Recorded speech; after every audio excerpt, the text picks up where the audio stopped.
Welcome to my YouTube tutorial today. Today's tutorial is going to be about how to create drop downs like this.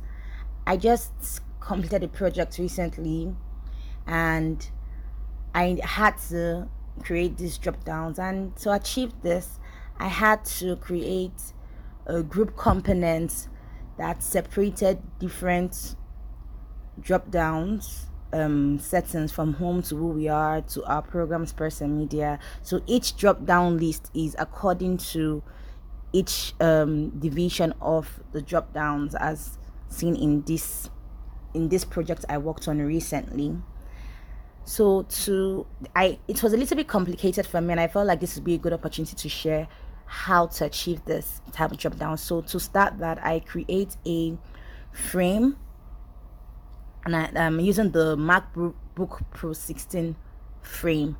Then I insert my grids. These grids I use are presets in this system already, and I extend my frame because this frame is going to contain all the components, like each drop down list. That's how to achieve the group components. It's everything is done within a frame.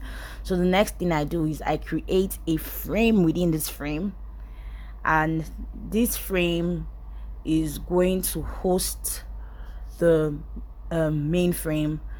So to do this, I'm going to just create like a demarcation, what do you call that thing, just a demarcation that is going to help me align my titles in the drop down. So I chose a red because I want it to stand out within the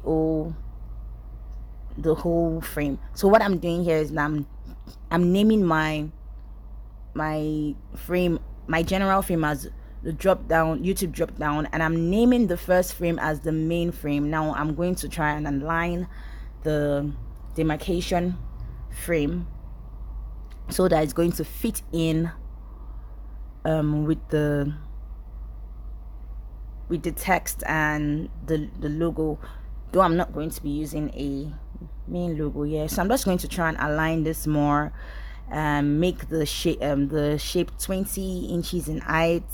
I'm going to try and put this in a central location, or at least a set location. I like my spacings to be divided by 4, so that's why I'm using numbers like 20 and 160. So that helps it place.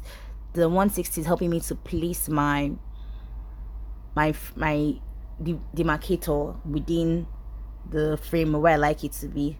So the next thing I'm going to do now is I'm just looking now. The next stage is I'm trying to create something like a logo, just like how it was in the original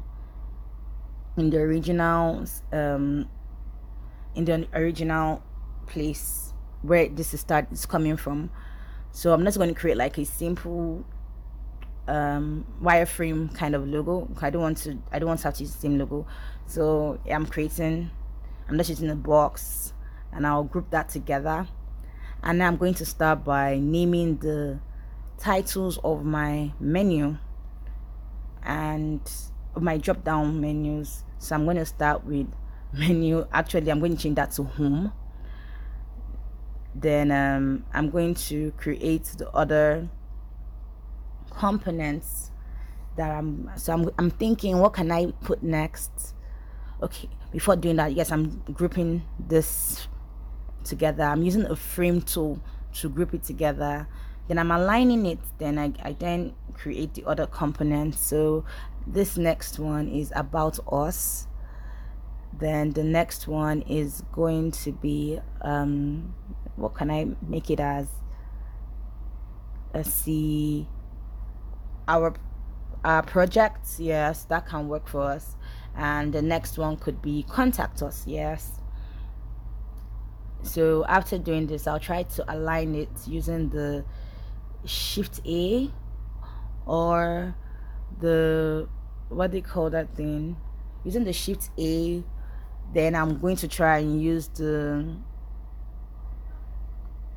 so I'm going to center align everything. I'm now introducing spacings and paddings. Let me readjust that to be more, to be fuller, so aligning all that to be centralized.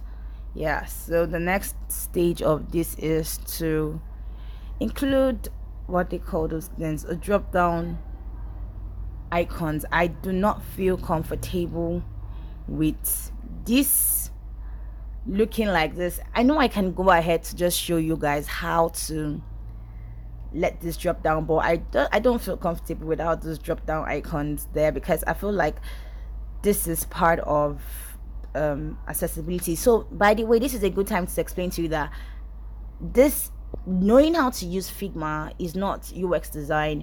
UX design is a whole process that requires research and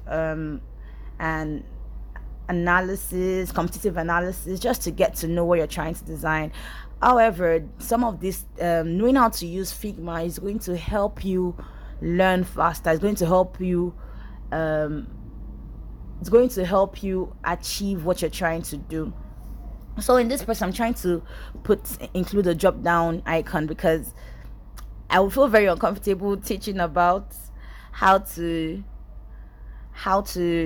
create drop down menus without using a drop down icon. Drop down icons are just so basic, like they make you understand that there is more beyond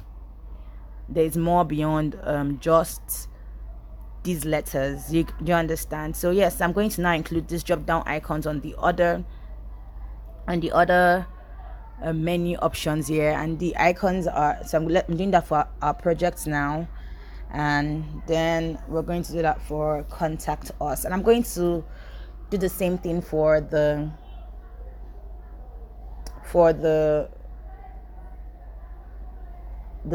frame below this. Yeah, so I can as well just copy and paste it. So in this frame now, we're going to start creating we're going to extend that frame, and we're going to start creating content for each drop down. And for this home, so many times, like the previous project, the homes don't usually come with what they call that thing, with drop downs, because the home is really a general drop down. But this time I'm going to just introduce some things. So this is just off my head, not anything specific. So the first thing I'm putting there is welcome to our world, and the second one I'm going to put there is, let me think about it, let's see what I have in mind.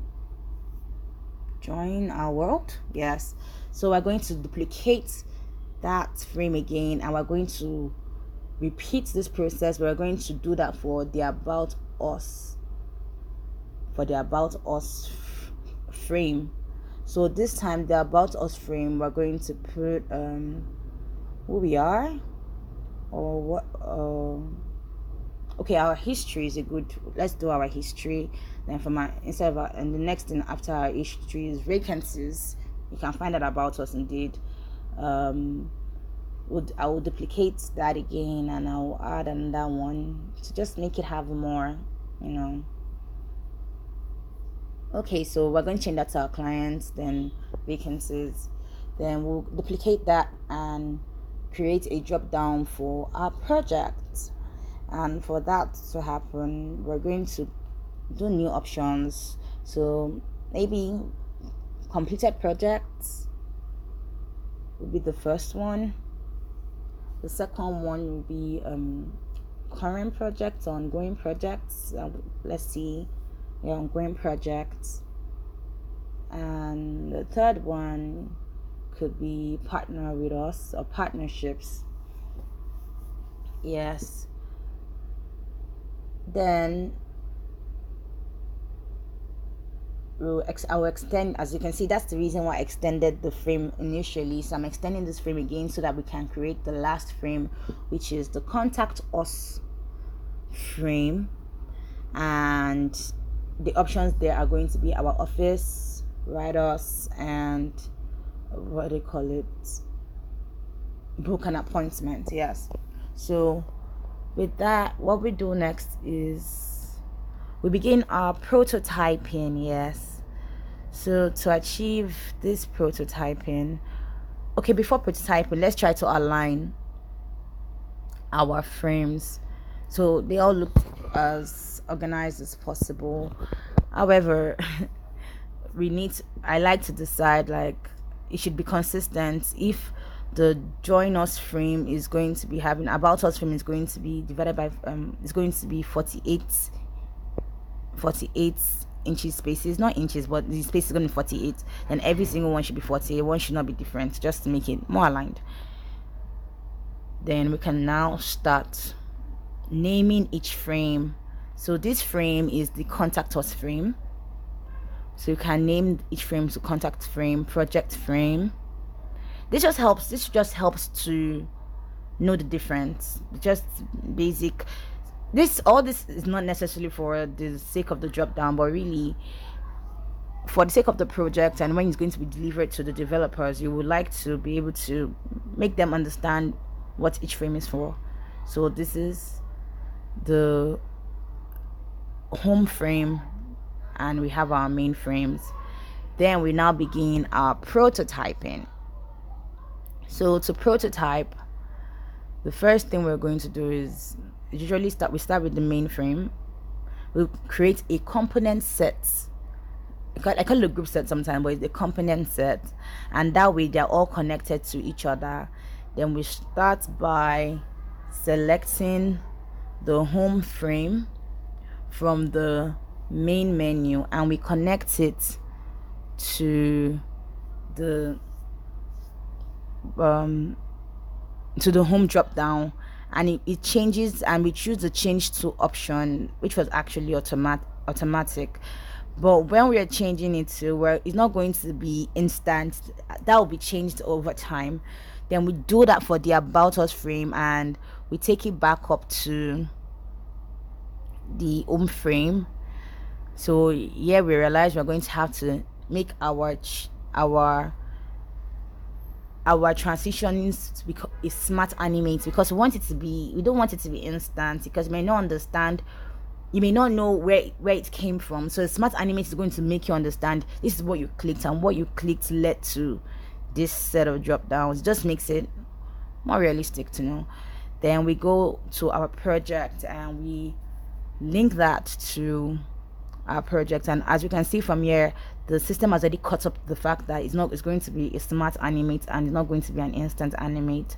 And the next thing, we do that for contact us, and we take it back to the main menu drop down. So right now what we'll do is to create a frame that would a prototype frame that is going to be able to take on that the design, the menu drop downs, and we go to the assets section to pick out the drop downs. So using this it's found in use this file, and we just take it to the MacBook Pro, because that is the settings we use to design these drop downs. So while doing that, I need to zoom out because I seem to be lost in dropping this. So I can insert it into this page. So I need to make sure that the prototype setting is set. So as I can see, it's not filling in properly because my prototype is not set properly. So I'll set the prototype to MacBook Pro 16, and let me just try to align it to make sure that it is centralized, so that there'll be no confusion. So what we do now is, now that we test the prototype to see if it's what we want it to be. Yeah, okay, so that it is. So we clicked on the home drop down, and it led us to what we're looking for. Clicked on the about us, and when we click back, it takes it up and down, and that is exactly what we're trying to do. If you have any questions, please ask in the comment sections. If you have a better way of going about this, I would like you to share with me. And if you want to know more about how to do it again, please share. Thank you so much, and I'd like you to do this again. Bye.